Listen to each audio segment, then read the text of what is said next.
लोग। मेरा नाम है Jaydeep Ameta from Saraswat international academy Vapi in collaboration with Vidya Mandir classes सूरत।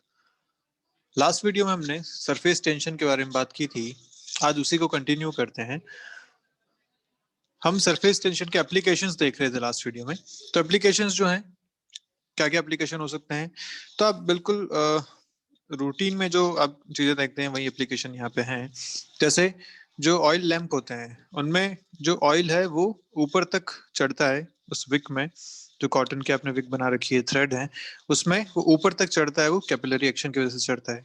या आप जो टॉवल यूज करते हैं अपने हाथ पोंछने के लिए या पानी को सोखने के लिए, उसमें भी जो मॉइस्चर है वो कैपिलरी एक्शन की वजह से ही कॉटन में अंदर तक पहुंच पाता है। ऐसे ही आप स्पंज यूज करते हैं जिसमें पानी अगर रिटेन रहता है तो वो भी कैपिलरी रिएक्शन की वजह से है। जो इंक कभी फैल जाए और अब उसमें जो ब्लोटिंग पेपर यूज करते हैं उसे सोखने के लिए, या फिर जो पेड़ पौधों में वाटर ऊपर तक पहुंचता है ग्राउंड से, वो भी कैपिलरी रिएक्शन की वजह से ही हो पाता है। ठीक है, तो ये सारे इसके एग्जाम्पल्स हैं जो आप डेली रूटीन में देखते हैं।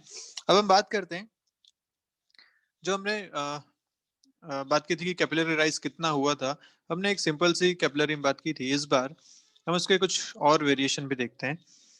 अगर हम उसमें बात करें कि इस बार जो कांटेक्ट है ग्लास और वाटर का कांटेक्ट अगर 0 डिग्री है, 0 डिग्री मतलब ये बिल्कुल इस तरीके से यहाँ पे चिपका हुआ है कि अगर यहाँ पे कैपिलरी है, ठीक है, तो वाटर जो है वो बिल्कुल इस तरीके से है, ऐसा। तो यहाँ एंगल कितना हो जाएगा, this angle should be 0 degree, क्योंकि अपन एंगल देखते हैं टेंजेंट के साथ, और टेंजेंट ये है बिल्कुल इसी के पैरेलल बन रही है, तो एंगल इज 0 डिग्री। अगर ऐसा यहाँ पे शेप बनी हुई है जहाँ पे एंगल 0 डिग्री बन रहा है, तो इस केस में हम कैसे बात करेंगे, कितना होगा। इस केस में जो सरफेस टेंशन लगेगी वो टेंजेंशियल लगती है तो बिल्कुल ऊपर की तरफ लगेगी। तो यहाँ पे कोई कंपोनेंट लेने की जरूरत नहीं है, जो हमने पिछले वीडियो में जैसा देखा था। पिछले वीडियो में क्या था, टेंजेंट जो बन रही थी वो ऐसी बन रही थी, तो सरफेस टेंशन इस तरीके से एक्ट कर रही थी, और उसके हमने दो कंपोनेंट लिए थे टी कॉस थीटा वाले, ऐसे। पर यहाँ पे क्योंकि ये बिल्कुल 0 डिग्री पे है तो सरफेस टेंशन बिल्कुल ऊपर की तरफ ही लगने वाली है, ऐसे। और ये जो सरफेस टेंशन लग रही है इस पूरी रेडियस, पूरे पेरीफेरी पे, विच इज 2 पाई आर, तो हम लिख सकते हैं जो यहाँ फोर्स है वो कितना हो जाएगा, टी इंटू 2 पाई आर। ये ऊपर फोर्स लग रहा है सरफेस टेंशन का, R is the radius of the capillary, and similarly R is the radius of this meniscus as well. अब यहाँ पे जो वाटर है, जो लिक्विड है, वो हमने पिछली बार इतना कंसिडर किया था, ये वाला लिक्विड हमने बोला था कि ये जो साइड वाला लिक्विड है इसे नेग्लेक्ट किया जा सकता था। लेकिन यहाँ पे क्योंकि ये एरिया ज्यादा बनता है तो हम यहाँ पे बोलेंगे कि पूरा लिक्विड अपने को कंसिडर करना है। तो इतना तो अपन जानते हैं कितना हो जाएगा, रेडियस आर है तो पाई आर स्क्वायर एच, ये तो इसका वॉल्यूम हो जाएगा। क्लियर। जो बचा हुआ वॉल्यूम है ये वाला, ये जो वॉल्यूम होता है वो होता है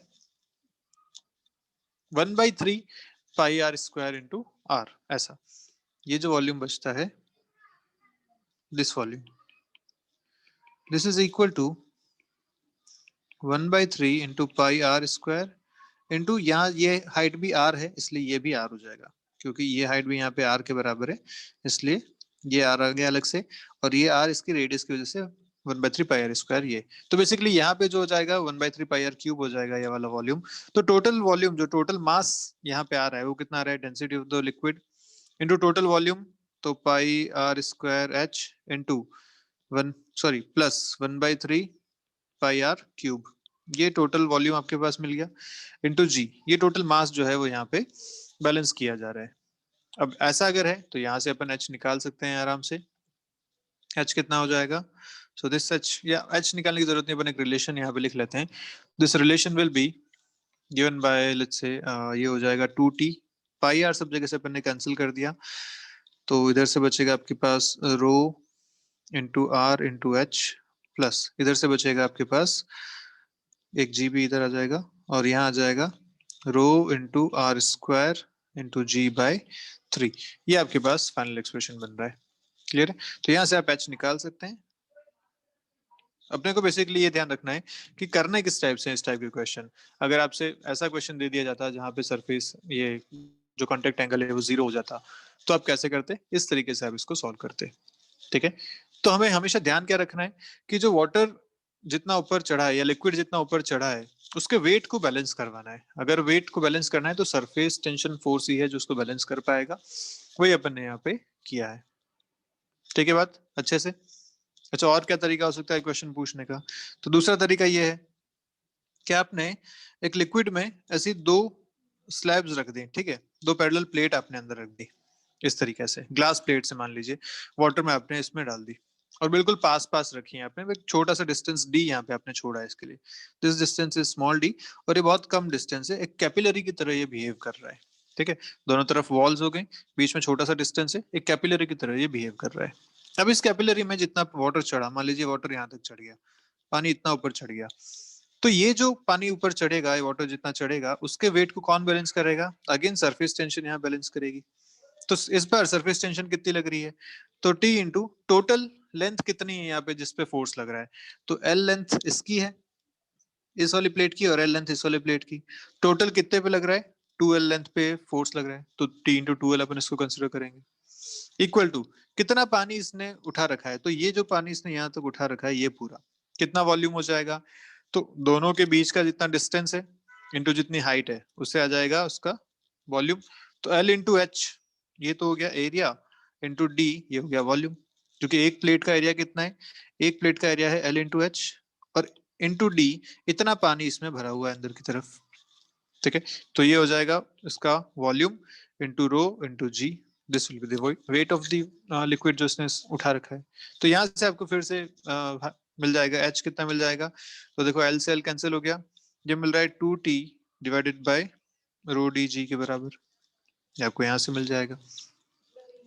क्लियर है? तो इस टाइप से क्वेश्चन पूछ सकते हैं। और क्वेश्चन क्या पूछा जा सकता है? तो क्वेश्चन ऐसे भी पूछा जा सकता है कि इस बार जो आपने ट्यूब ली है वो ट्यूब कैसी है? इस बार जो ट्यूब ली गई है वो ऐसी ट्यूब है जिसके अंदर ये पूरी ट्यूब हो गई, इसके अंदर एक सॉलिड ट्यूब और रखी हुई है ऐसी। ठीक है, ऐसी टू कॉन्सेंट्रिक ट्यूब्स है। तो ये जो बाहर वाली ट्यूब है इसकी रेडियस आपको R2 दे रखी है, और अंदर वाली जो सॉलिड ट्यूब है उसकी रेडियस आपको R1 दे रखी है। अब इसकी वजह से क्या होगा, जब आप इसे लिक्विड में डिप करेंगे तो लिक्विड ऊपर तो चढ़ेगा लेकिन इतने ही वॉल्यूम में चढ़ पाएगा, बीच में तो सॉलिड ट्यूब आ गई, इस पे तो लिक्विड चढ़ नहीं पाएगा, तो जो भी चढ़ेगा वो यहाँ पे चढ़ पाएगा, यहाँ पे। ठीक है, अब अगर यहाँ पे अपन सरफेस टेंशन देखें तो देखो कितने कॉन्टेक्ट बन रहे हैं, एक कॉन्टेक्ट यहाँ बन रहा है, एक कॉन्टेक्ट यहाँ, एक यहाँ और एक यहाँ, ऐसे 4 कॉन्टेक्ट बन रहे हैं, इन सब जगह पे ये अपना सरफेस टेंशन एक्ट करेगा। तो अगर देखा जाए इसको ऊपर से अपन देखें तो ऊपर से कैसा दिख रहा होगा, ये हो गई बाहर वाली ट्यूब, ये हो गई अंदर वाली ट्यूब, और यहाँ पे पानी भरा हुआ है आपका। ठीक है, ऊपर से अगर देखें तो ऐसा दिखने वाला है, ये बाहर वाली ट्यूब हो गई, ये अंदर वाली ट्यूब हो गई, और यहाँ पे आपको पानी दिखेगा। ठीक है, अब जो पानी दिख रहा है तो इस पानी दो तरफ से कांटेक्ट में है, एक यहाँ से कांटेक्ट में है तो सरफेस टेंशन यहाँ भी लगेगा, एक यहाँ से कांटेक्ट में है तो सरफेस टेंशन फोर्स इस लेंथ के हिसाब से भी लगेगा। तो जो टोटल सरफेस टेंशन फोर्स लग रहा है वो कितना लग रहा है? तो टी इंटू टोटल लेंथ, एक हो गई बाहर वाले के करस्पॉन्डिंग 2πr2, एक हो गई अंदर वाले के करस्पॉन्डिंग 2πr1, ये होगा टोटल सरफेस टेंशन। अब टोटल वॉल्यूम इसने कितना उठा रखा है? तो टोटल वॉल्यूम जो इसने उठा रखा है वो इसके बीच वाला है, ये एरिया इंटू हाइट एच, ये एरिया कितना है? तो एरिया हम लिख सकते हैं this will B pi R2 square minus R1 square, this will be the area into height H, ये हो गया वॉल्यूम जितना लिक्विड चढ़ा हुआ है, इंटू रो इंटू जी, ये हो गया टोटल वेट। अब यहाँ से आप एच निकाल सकते हैं, तो यहाँ से एच कितना मिल जाएगा? दिस एच विल बी ये आ जाएगा 2T डिवाइडेड बाय पाई से पाई कैंसिल हो गया, इधर R2 square minus R1 square, तो R2 प्लस R1 वो कैंसिल हो गया, बचा R2 minus R1 into rho into g, ये आपके पास आंसर आ जाएगा। क्लियर है? तो आपको ऐसे आंसर याद रखने की जरूरत नहीं है, हमें ये पता होना चाहिए कि हमें करना क्या है यहाँ पे। क्लियर है बात? हमेशा वेट को बैलेंस करना है सरफेस टेंशन फोर्स से। जैसे इस बार आपसे ऐसा पूछ लिया गया कि थीटा 0 तो नहीं है लेकिन थीटा कुछ भी है, और इस केस में आपको जो मेनिस्कस का वेट है वो नेग्लेक्ट नहीं करना है, जो ये वाला वेट है वो नेग्लेक्ट नहीं करना है इस केस में। तो अभी हमने सीखा था इसका वेट कितना होता है, इसका वेट होता है 1/3 πr² जो इसकी रेडियस है इंटू जो इसकी हाइट है r, वो ये इसका वॉल्यूम हो गया, इसके वॉल्यूम के करस्पॉन्डिंग अपन इसका वेट लिख सकते हैं।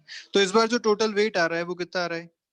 πr² h, ये नीचे वाला वॉल्यूम हो गया, प्लस इसका वॉल्यूम हो गया 1/3 पाई आर क्यूब, ये हो गया टोटल वॉल्यूम जो वाटर का या लिक्विड का ऊपर चढ़ा हुआ है, इंटू रो इंटू जी।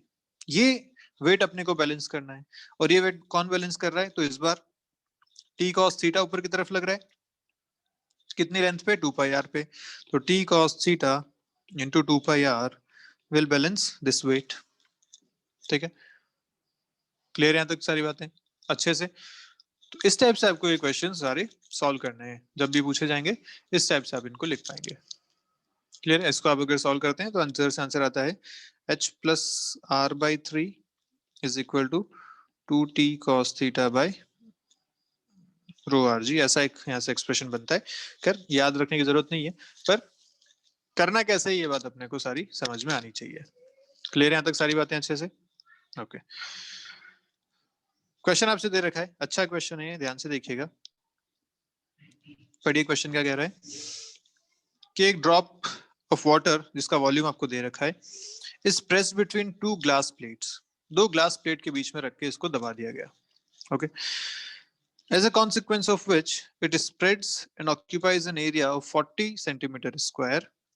इतना एरिया इसने ऑक्यूपाई कर लिया। ठीक है, if the surface tension of water is this, find the normal force acting to separate out the two glass plates in the Newton। आपने वाटर ड्रॉपलेट को बीच में रखा, दोनों ग्लास प्लेट्स को दबा दिया। अब सरफेस टेंशन की वजह से आपको उनको वापस दूर दूर करने में थोड़ी मुश्किल होने वाली है, तो आपसे वही फोर्स पूछा है कि कितना फोर्स लगाना पड़ेगा इन दोनों को फिर से दूर करने में। क्लियर है? तो फोर्स किसके अगेंस्ट लगाना पड़ेगा अपने को? सरफेस टेंशन के अगेंस्ट। जितना सरफेस टेंशन का यहाँ पे फोर्स है उतना फोर्स मुझे निकालना पड़ेगा। क्लियर है? पक्की बात। अब देखो, अपन जानते हैं कि कॉन्केव सरफेस की तरफ प्रेशर ज्यादा होता है। ठीक है, तो ये है कॉन्केव सरफेस इस तरफ, this is the concave surface. तो यहाँ जो प्रेशर होगा ज्यादा होगा। कितना ज्यादा होता है प्रेशर यहाँ पे? ये बात भी हम जानते हैं, प्रेशर कितना ज्यादा होता है। अगर ये कॉन्केव सरफेस है, ठीक है, और दूसरी सरफेस यहाँ पे ये है, ऐसा सरफेस यहाँ बना हुआ है ना, ये सरफेस कैसी यहाँ पे ऐसी, तो ये दो सरफेस है, इसकी रेडियस इन्फिनिटी है और इसकी रेडियस आर है। ठीक है, जो R1 यहाँ पे आपको दे रखी है वो इसकी रेडियस है, इससे R1। इस केस में आपसे पूछा गया कि बताइए एक्सेस प्रेशर कितना है। तो हम जानते हैं एक्सेस प्रेशर जो लिखा जाता है वो लिखा जाता है T 1/R1, मतलब 1/इंफिनिटी प्लस 1/R1। ये होता था, याद कीजिए, 2T/R आता था। 2T/R की जगह यहाँ पे 1/R1 प्लस 1/R2 करेंगे। एक अगर रेडियस इंफिनिटी है, दूसरी R1 है, तो इस तरीके से लिखा जाएगा यहाँ पे। ठीक है, तो एक्सेस प्रेशर आपके पास आ गया ही है। अब ये जो एक्सेस प्रेशर है इसके करस्पॉन्डिंग अपने को देखना है कि कितना फोर्स यहाँ पे लगाना पड़ेगा। तो इस एक्सेस प्रेशर का जो फोर्स लग रहा है वो अपने को बताएगा कि भाई एक्सेस प्रेशर यहाँ पे आ गया। इस एक्सेस प्रेशर इनटू एरिया अगर मैं करूं तो इतना फोर्स आपको लगाना पड़ेगा इन दोनों को अलग करने के लिए। ठीक है, एक्सेस प्रेशर मिल गया आपको यहाँ से। इसको सॉल्व करें तो कितना आ रहा है ये T/R1, और R1 आपने देखा थिकनेस बाय 2 है, तो ये हो जाएगा 2T/T के बराबर। ठीक है, और अगर फोर्स लिखा जाए तो फोर्स लिखा जाएगा 2T/T into A. This will be the force जो यहाँ पे अपने को चाहिए। क्लियर है? अब इसको कैसे सॉल्व करें? तो सॉल्व करने का तरीका है, इसको अपने को स्मॉल टी तो पता नहीं है, उसको अपने को हटाना पड़ेगा यहाँ से। थिकनेस अपने को नहीं पता, पर अपने को उसका एरिया पता है, इस पूरे का अपने को एरिया पता है। तो एरिया अपन कैसे कर सकते हैं? यहाँ पे मैंने ऊपर नीचे एरिया से मल्टीप्लाई कर दिया, 2TA/T into area divide by area is equal to F. इससे ऊपर बन गया आपके पास 2TA², नीचे बन गया A into T is equal to F. Area into volume, sorry area into thickness, ये आपको क्या दे देगा? कंप्लीट वॉल्यूम, और वो आपको दे रखा है क्वेश्चन में। तो ये बेसिकली जो आपका फोर्स बन गया वो बन गया 2TA² बाई V के बराबर। अब सारी चीजें अपने को पता है, अपने को पता है वॉल्यूम ये रहा, एरिया इसका दे रखा है, सरफेस टेंशन दे रखी है, बस ये तीन चीजें चाहिए। तो अपना जो फाइनल फोर्स का एक्सप्रेशन बनेगा 2 इंटू सरफेस टेंशन 70 डाइन पर सेंटीमीटर, सारा कुछ सीजीएस यूनिट में चल रहा है, कोई दिक्कत वाली बात नहीं है, इंटू ए आपको दे रखा है 40 का स्क्वायर डिवाइडेड बाय वी आपको दे रखा है 0.05। आंसर आएगा डाइन में, क्योंकि सीजीएस यूनिट्स अपन ने सारी कैलकुलेट यहाँ पे यूज करी है। तो लास्ट में न्यूटन पूछा गया है तो अपन डाइन को न्यूटन में कन्वर्ट करना जानते हैं, वो कर लेंगे। फाइनल आंसर जो आपके पास यहाँ से मिलता है वो मिलता है F equal to 45 into 10⁵ dyne, ये मिल रहा है यहाँ से। और हम जानते हैं कि 1 न्यूटन में होता है 10⁵ डाइन, ठीक है। तो ये बेसिकली कितना बन गया, फोर्स 45 न्यूटन के बराबर फोर्स बन गया। क्लियर? इस तरीके से पूरा क्वेश्चन आपका सॉल्व हो पाएगा। इतने एरिया पे स्प्रेड हो गया था, इस एरिया के करस्पॉन्डिंग अपन एक्सेस प्रेशर निकाला, इस एक्सेस प्रेशर के हिसाब से वहां पे फोर्स लगेगा, प्रेशर इनटू एरिया, और वो फोर्स अपने को यहाँ पे कैलकुलेट करना था। ठीक है, चलिए आगे देखते हैं। अगर इनसफिशिएंट हाइट की एक कैपिलरी है, ठीक है, मान लीजिए कैपिलरी राइज का फॉर्मूला आपने निकाला था H equal to 2t cos theta by rho r g, ये फॉर्मूला आपने लिखा था, है ना। अब सोचो अगर यहाँ पे ये जो हाइट है कैपिलरी की, जो ट्यूब अपने पास है, वो इस रिक्वायर्ड हाइट से थोड़ी कम है, ठीक है। बेसिकली अगर आप पूरी ऐसे ट्यूब डालते हैं तो पानी यहाँ तक चढ़ जाता मान लीजिए, लेकिन आपने जो ट्यूब डाली वो इतनी हाइट की है और पानी को चढ़ना था यहाँ तक, तो क्या होगा? अब क्या पानी बाहर फ्लो कर जाएगा ऊपर से चढ़ के, या और कुछ? बताइए क्या होना चाहिए? पानी इस केस में फ्लो नहीं करता, पानी वहीं रहता है। ऐसा इसलिए क्योंकि आप देखो यहाँ पे H और R की बात करते हैं, बाकी सब तो कांस्टेंट है, तो H इंटू आर अगर मैं लिखूं तो लिख सकता हूँ यहाँ पे 2t cos theta by rho into g. अब ये सारी चीजें कांस्टेंट है, जो लिक्विड है, जो कैपिलरी का मटेरियल है, उसके लिए थीटा कांस्टेंट हो जाएगा, टी कांस्टेंट है, रो मटेरियल ये लिक्विड का कांस्टेंट है, जी कांस्टेंट है, तो H into r should be constant. ऐसा हिसाब हो गया, क्लियर है? अगर ऐसा है और इस बार आपने अगर हाइट कम ले ली, मान लीजिए H dash is less than H, तो इसका मतलब क्या आएगा? R dash is more then R। अगर आप H को कम कर देते हैं तो रेडियस इंक्रीज हो जाती है, इसका मतलब जो कैपिलरी आपने यूज की है, पानी उसके टॉप तक चढ़ेगा, लिक्विड उसमें टॉप तक चढ़ेगा, तो मान लीजिए लिक्विड यहाँ तक आ गया और उसके बाद ऊपर ही थोड़ा सा ऐसे फैल जाएगा, लिक्विड जो है थोड़ा ऊपर ऐसा फैल जाएगा इस तरीके से, ठीक है। तो आपने कई बार देखा भी होगा, ये जो एकदम टॉप पे भर देते हैं तो ऐसा फैला हुआ आपको दिखता है, इस तरीके से फैल जाएगा। इस क्यों हुआ ऐसा? क्योंकि इसकी रेडियस इससे इंक्रीज हो जाएगी, this r dash is more than r, जिसकी वजह से ये कंपनसेट हो जाएगा। हम लिख सकते हैं कि जो पुराना H इंटू आर था अब नया H डैश आर डैश के बराबर हो जाएगा। ऐसा कब पॉसिबल है? अगर H डैश कम है तो आर डैश को बढ़ना पड़ेगा, तो पानी बाहर फ्लो नहीं होता, वो ऊपर ही रहता है, लेकिन एक ज्यादा रेडियस में फैल जाता है, ठीक है। ये इसका कॉन्सेप्ट रहता है, तो बड़ा इंटरेस्टिंग कॉन्सेप्ट है, ध्यान रखिएगा ये बात। क्लियर? चलिए, तो यहाँ तक आपका सारा सरफेस टेंशन का कॉन्सेप्ट खत्म होता है। बात करते हैं अपन इसके कुछ प्रीवियस ईयर क्वेश्चंस की। क्वेश्चन आपको क्या कह रहा है, पहला देखिए, a capillary tube of radius r is immersed in water and water rises in it to a height h। ठीक है भैया, वाटर में इमर्स कर रखी है अपनी कैपिलरी ट्यूब और जो पानी है वो h हाइट तक राइज कर गया। ओके, इसकी रेडियस r दे रखी है। The mass of the water in the capillary is 5 ग्राम। ठीक है, तो अभी इस केस में यहाँ पे जो मास है वो आपको दे रखा है 5 ग्राम के बराबर। Another capillary tube of radius 2r, इस बार रेडियस आपने बढ़ा दी, इसकी रेडियस दे रखी है 2r, is immersed in water, the mass of water that will rise in this tube will be. इसमें मास कितना होगा ये आपसे पूछा गया है, ठीक है। कैसे सॉल्व करें इस क्वेश्चन को, सोचिए जरा सा, वीडियो पॉज करो और सॉल्व करने की कोशिश करो, क्या करोगे? चलिए देखो क्या करेंगे। तो करने का तरीका क्या रहेगा, इसमें हमें पता है कि जो फोर्स लगता है, जो टेंशन फोर्स लग रहा है, वो यहाँ पे mg को बैलेंस करना चाहिए, ठीक है। और हम जानते हैं कि इस केस में टेंशन फोर्स कितना लगता है, t cos theta into 2 pi r, ये इसका फोर्स लगता था, should be equal to mg। ये अपना हिसाब आता है यहाँ पे, क्योंकि जो वाटर बनता है वो इस तरीके से बनता है, तो टी इधर लगेगा, टी कॉस थीटा वाले कंपोनेंट यहाँ पे आते थे, ये टोटल 2 पाई आर की लेंथ है जिसपे फोर्स लगता है, तो T cos theta into 2 pi r, और इसको वेट को बैलेंस करना है which is m g. Okay, अब यहाँ ध्यान से देखो, तो टेंशन, सॉरी, सरफेस टेंशन ये जो है वो सेम रहेगी वाटर के लिए, थीटा सेम है इस कॉम्बिनेशन के लिए दोनों केसेस में। बात हो रही है सिर्फ आर और एम के केस में, तो यहाँ से समझ में आ रहा है कि r is proportional to m. यहाँ से बात समझ में आई। इसका मतलब जितना आर बढ़ेगा उतना एम भी बढ़ जाएगा। तो इस केस में कितना हो जाएगा 2m, क्योंकि आर 2r हो गया, तो इस बार 10 ग्राम वाटर ये यहाँ पे बैलेंस कर पाएगा। क्लियर है बात अच्छे से? ऑब्वियसली हम ये भी जानते हैं कि हाइट जो है यहाँ पे कम हो जाएगी, क्योंकि हाइट क्या होती है, h इंटू आर कॉन्स्टेंट होता है ना, h equal to 2t cos theta by rho g r, ऐसा होता है। तो h into r equal to constant ये भी है। तो अगर रेडियस आपने डबल कर दी तो हाइट आधी हो जाएगी। तो इस केस में ये h/2 हाइट तक ही भरेगा, लेकिन फिर भी मास डबल कर पाएगा। क्यों? क्योंकि जो वॉल्यूम होता है पाई आर स्क्वायर एच पे, तो यहाँ आर का स्क्वायर आता है ना, इस वजह से वॉल्यूम बढ़ जाता है। ठीक है, तो उसकी चिंता मत करो कि हाइट कम होगी फिर भी मास कैसे बढ़ गया, क्योंकि रेडियस का स्क्वायर वॉल्यूम पे डिपेंड करता है, इसीलिए यहाँ पे मास बढ़ जाएगा, हाइट कम हो जाएगी, रेडियस आपने डबल करी थी।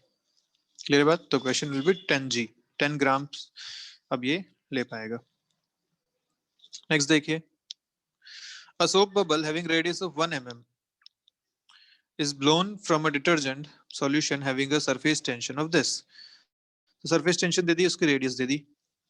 The pressure inside the bubble equals at a point z not below the free surface of the water in a container. Okay, तो यहाँ बोला है कि ये सोप बबल है, इसके अंदर जो प्रेशर है वो प्रेशर अगर आप वाटर में चलें, ठीक है, तो इसके फ्री सरफेस से आप अगर जेड नॉट हाइट नीचे जाएंगे तो यहाँ जो प्रेशर मिलेगा वो बिल्कुल सेम मिलेगा, ऐसा इसने बोल रखा है।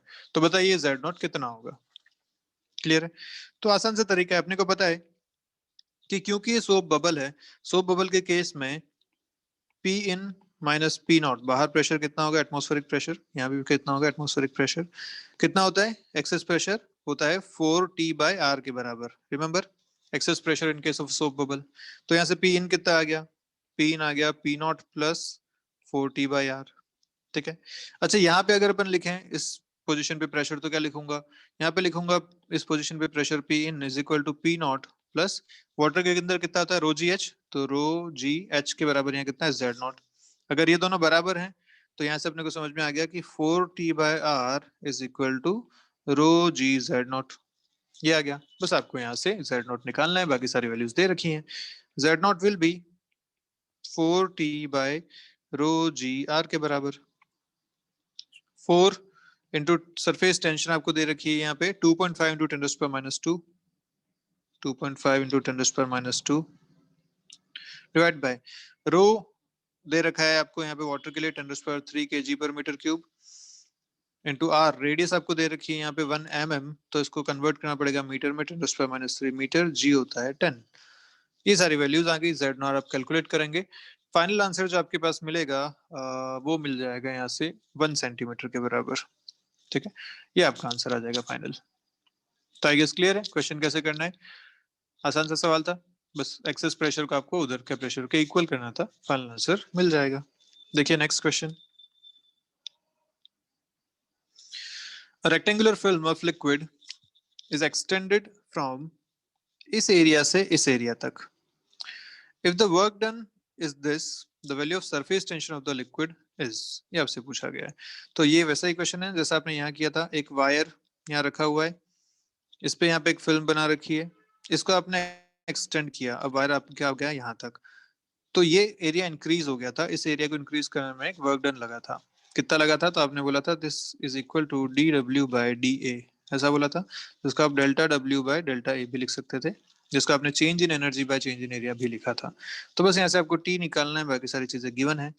वर्क डन दे रखा है 3 into 10⁻⁴ joules, change in area यहाँ से आप निकाल सकते हैं, this is 20 centimetre square minus 8 centimetre square, क्योंकि सेंटीमीटर स्क्वायर है तो 10⁻⁴ में यहाँ कर रहा हूँ एक, सब कुछ एसआई यूनिट में करने के लिए। तो बस यहाँ से आपको आंसर मिल जाएगा फाइनल, कितना मिल रहा है देखिए, ये आपका टेंसफर ये तो कैंसिल हो गया, 3/12, 1/4 आपका आ रहा है यहाँ से सरफेस टेंशन का कॉफिशिएंट, तो 0.25 न्यूटन पर मीटर, ये आपका आ गया आंसर। आसान सा सवाल, क्लियर है बात अच्छे से? चलिए next,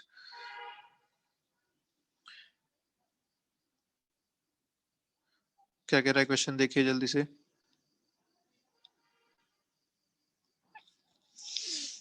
Three liquids of density rho 1 rho 2 and rho 3। Okay, density का रिलेशन दे रखा है, रो 1 सबसे ज्यादा, रो 2 फिर rho 3। Having the same value of surface tension, अच्छा टी सबके लिए सेम है, rise to the same height, okay, in 3 identical capillaries. Okay, the angle of contact ये बताना है आपको कितना कितना होगा। तो अपन जानते हैं हाइट का फॉर्मूला क्या होता है। हाइट का फॉर्मूला होता है 2t cos theta by rho r g, ये होता है। अब दे रखा है कि हाइट सबके लिए सेम है, सरफेस टेंशन सेम है और आइडेंटिकल है, तो रेडियस भी सबके लिए सेम है, कैपिलरी सबके लिए आइडेंटिकल है, तो ये रेडियस भी सबके लिए सेम है। आपके पास रेशियो यहाँ से आता है cos theta is proportional to rho, ये आपके पास रेशियो बन गया। क्लियर है। अगर cos थीटा प्रोपोर्शनल टू रो है तो अपने को थीटा देखना है। एक्चुअली अगर थीटा इंक्रीज करते हैं ना तो cos थीटा डिक्रीज होता है। आप जानते हैं थीटा 0 पे cos थीटा 1 होता है, जबकि थीटा अगर 90 कर दो तो cos थीटा 0 हो जाता है। क्लियर है। तो यहां से हम लिख सकते हैं कि this theta is inversely proportional to 1 by rho, ऐसा। क्लियर बात। तो यहां से अपना आंसर क्या आ जाएगा, इसका आंसर को अगर अपन लिखना चाहें तो लिख सकते हैं ये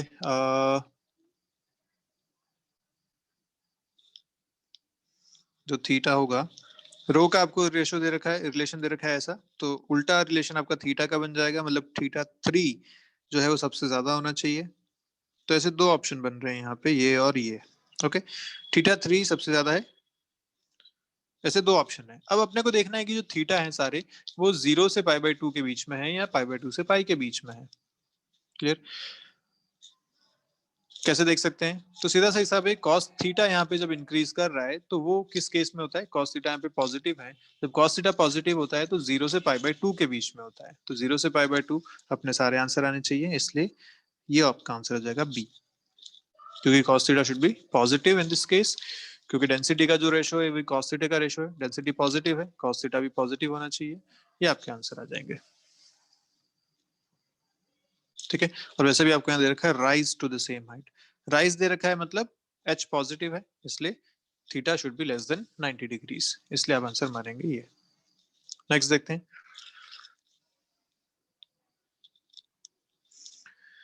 बोला है कि water rises to a height h in capillary tube if the length of the capillary tube above the surface of the water is made less than h। वही अभी आपने जो पढ़ा था कॉन्सेप्ट, कि अगर ये h हाइट तक चढ़ता था पहले, ठीक है, पर इस बार आपके पास जो ट्यूब है वो h हाइट से कम की है, तो इस केस में क्या होगा, इस केस में ये ऊपर आके थोड़ा सा ऐसा फैल जाएगा लिक्विड, नीचे नहीं गिरेगा, है ना। तो बस यही ऑप्शन आपसे पूछे गए हैं। Water rises up to a point a little below the top and stay there, नहीं। Water does not rise at all, ये भी गलत है। Water rises up to the tip of the capillary tube and then starts overflowing like a fountain, नहीं। Option आएगा आपका last वाला, water rises up to the top of the capillary tube and stay there without overflowing. ठीक है, कैसे stay करता है वो, थोड़ा सा रेडियस इंक्रीज करके वो यहाँ पे स्टे करता है, इस तरीके से वो स्टे करेगा। क्लियर है बात, ये आपका आंसर हो जाएगा। नेक्स्ट देखते हैं क्या कह रहा है क्वेश्चन आपसे। A certain number of spherical drops of a liquid of radius r coalesce to form a single drop of radius capital R and volume V. If T is the surface tension of the liquid, then energy released या absorbed, या आपसे पूछा गया है। हमने ऐसे दो तीन टाइप के क्वेश्चन, दो तीन क्वेश्चन कर लिए हैं, ये क्वेश्चन आप खुद करेंगे, देखेंगे इसका आंसर आपके पास क्या आता है। ठीक है, करने का तरीका क्या रहेगा आपका, आपको ये दे रखा है कि सर्टेन नंबर, तो मान लीजिए कोई n नंबर की ड्रॉप्स है ऐसे, तो 4/3 पाई आर क्यूब, ये सब मिलके एक बड़ी क्यूब बना दी, तो दोनों का वॉल्यूम बराबर कर देते हैं, यहाँ से आपको n मिल गया r cube by r cube के बराबर, ये आपका n हो गया। अब क्योंकि वॉल्यूम ऑफ बिग ड्रॉप आपको v दे रखा है ऑलरेडी, है ना, ये देखिए वॉल्यूम दे रखा है v, तो v कितना हो गया आपके पास 4/3 पाई आर क्यूब, ये आपको गिवन है ऑलरेडी। ठीक है, और अपने को पता है कि सरफेस एरिया का अपन लिखे इन ड्रॉप्स का, तो इनिशियल अगर एरिया लिखता हूँ तो n ड्रॉप्स थी और सबका एरिया था 4 पाई r² के बराबर, ये था इनिशियल एरिया। n की जगह मैं डाल देता हूँ यहाँ से r cube by r cube into 4 pi r², यहाँ से कितना मिल गया आपको ये, चलिए ये हो जाएगा आपके पास 4 पाई, एक r² से r² कैंसिल, तो r क्यूब बाई r, ये आपके पास बच रहा है यहाँ पे। ठीक है, और इसको मैं देखूं यहाँ से तो ये कितना है 4 पाई r क्यूब, अगर यहाँ से देखा जाए तो है 3v के बराबर, तो ये आपके पास आ गया 3v/r। ठीक है, 4πr क्यूब यहाँ से 3v लिखा जा सकता है, तो 3v/r आपका गया इनिशियल एरिया। ऐसे अगर फाइनल एरिया लिखा जाए, फाइनल सरफेस एरिया, तो एक ही ड्रॉप है, 4πR² है। ठीक है, इसको अगर मैं लिखूं तो मैं यहाँ इसको लिख सकता हूँ, एक मल्टीप्लाई डिवाइड r कर देता हूँ, तो इसको लिखता हूँ 4πr³/r। ठीक है, ऐसा करने से ऊपर वाली टर्म्स अपने पास फिर से आ गई 3v और ये आ गया r के बराबर। ठीक है, चेंज इन अपने पास एरिया आ जाएगा यहाँ से, change in area delta A कितना आ जाएगा ये, this will B negative of course, क्योंकि अपने पास यहाँ पे फाइनल माइनस इनिशियल अगर करते हैं तो आएगा 3v/r माइनस 3v/r। और अपन जानते हैं कि स्मॉल r छोटा है, तो ये जो ओवरऑल क्वांटिटी आएगी वो नेगेटिव आएगी, है ना। एरिया अगर नेगेटिव आता है तो एनर्जी रिलीज होती है, तो अपने आंसर जो आने चाहिए वो रिलीज वाले आने चाहिए। कितना आना चाहिए ये भी देख लेते हैं। तो एनर्जी रिलीज हुई कितनी होगी, तो अपन जानते हैं एनर्जी रिलीज विल बी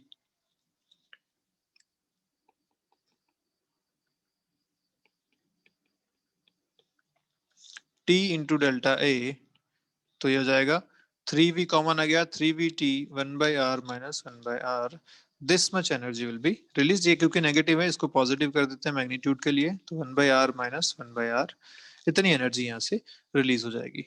ठीक है, क्लियर है बात यहाँ तक अच्छे से। चलिए, तो आपका आंसर आ जाएगा यहाँ से 3vt 1/r minus 1/r is released. Okay, चलिए लास्ट क्वेश्चन देखते हैं। क्वेश्चन आपसे कह रहा है the wettability of a surface by liquid depends primarily on. Wettability मतलब कोई लिक्विड उस सरफेस को गीला करेगा या नहीं करेगा ये। तो आपने देखा था कि वाटर और ग्लास का अगर देखो तो ऐसा कॉन्टेक्ट एरिया बनता था, जबकि यही अगर आप मरकरी का देखो तो कॉन्टेक्ट एरिया ऐसा बनता था, है ना, सरफेस ऐसी बनती थी। तो अगर ये थीटा जो है लेस देन 90 डिग्री है, मतलब कॉन्केव अगर बन रहा है, तो हम कहेंगे कि ये वेट करेगा। जबकि अगर ये कॉन्वेक्स ऊपर बनता है, थीटा अगर मोर देन 90 डिग्री है, तो अपन कहते हैं कि ये वेट नहीं करेगा, यहाँ पे नहीं चिपकेगा। ठीक है, ऑब्वियसली हम जानते हैं कि वेट कब होता है, जब एडहेसिव फोर्सेस ज्यादा होते हैं, तभी तो ग्लास और वाटर आपस में चिपकेंगे। तो एडहेसिव फोर्स ज्यादा होगा, इस केस में होता है, इसलिए यहाँ पे वेट होगा। जबकि इस केस में यहाँ पे कोहेसिव फोर्सेस ज्यादा होते हैं, इसलिए इस शेप में आ जाता है, इसलिए वेट नहीं होगा। तो बेसिकली ये एंगल ऑफ कांटेक्ट पे डिपेंड करता है between the surface and the liquid कि वो वेट होगा या नहीं होगा। ठीक है, क्लियर है यहाँ तक सारी बातें अच्छे से। चलिए, तो खत्म करते हैं अपना आज का वीडियो यहीं पे। इसके साथ सरफेस टेंशन खत्म होता है। मिलता है नेक्स्ट वीडियो में, बात करेंगे विस्कोसिटी के बारे में। ठीक है, तब तक के लिए बाय बाय। पढ़ते रहिए, कोई डाउट है तो पूछिए।